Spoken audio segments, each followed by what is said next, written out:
is Coda Territory Sports, sponsored by the Box Event Center.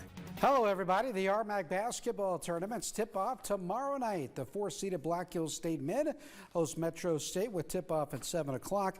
The Yellow Jacket women are seeded 6 and will play at Adams State.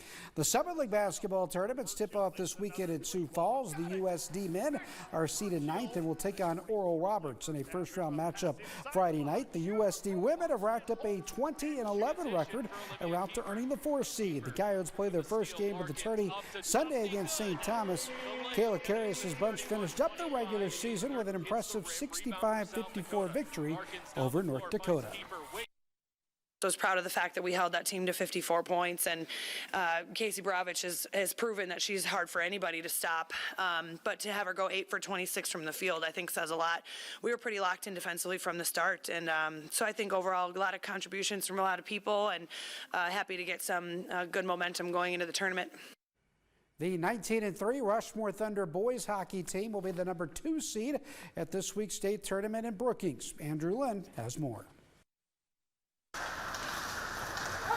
Unlike football or basketball, hockey requires team chemistry, building a bond that goes beyond just being friends. Hockey's a read and react sport, so you have to pick up plays. You got to learn some chemistry in your line, knowing where each other are. You know, if this guy goes here, I'm going to do this. You know, read and react more, so you need more of that chemistry where it's not just so structured. Most of the guys on the Thunder have known each other since elementary school, and for the ones who joined the squad a few years later, it didn't take them long to become one of the boys. Coming from a little bit further out of town, took a little bit longer to really get to know the guys, but I mean, we all have a pretty good bond from the get-go, and they're great guys and just kind of took me under their wing. Everyone has a unique role in this team, so if I see one person's off, and it obviously can affect the team entirely, so I try my best to pick that guy up, and hopefully it works. When you got a dozen plus 14 to 18-year-olds in one room, it's hard to know exactly what the camaraderie will look like. However, with the Thunder, each guy knows how they contribute to the group. I feel like my role in the team is just to be there and play my best at all times, and just not to get too down on myself, like just build everyone up and got to build the whole team around us. We all just got to keep a good look on everything. At the beginning of the year, I got named assistant captain, so that was a big accomplishment for me. And along with that role, obviously, comes the leadership, and not just on the ice, but on the bench, in the locker room, all that, kind of keep all the guys in check. If you ask the coaching staff what makes this team different than years past, it's that the team is clicking on all cylinders and at the right time. Last year we kind of peaked maybe a little bit too early, you know, and this year we're kind of going in with you know, really good mojo as far as our team is playing really well together.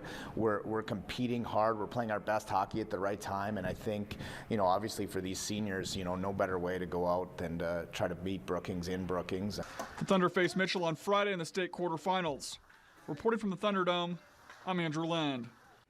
Thank you very much, Andrew, and best of luck to the Thunder as they head to this week's state tournament in Brookings. They had a 19-3 regular season. Pretty impressive stuff. NBA tonight, Timberwolves got a win over the Blazers, 119-114. In the NHL, the Avs shut out the Blackhawks 5-0. Tomorrow night, big night for hoops. Mentioned the RMAC tournament getting going. It's also Class A and B boys Sodak 16 games tomorrow night. The winners of these games qualify for next week's boys basketball state tournaments. The Pine Ridge and Cheyenne Eagle Butte boys will square off tomorrow night at 6 o'clock at the Douglas High School. We'll have highlights of that for you back here tomorrow night. That's a look at sports. We'll be right back.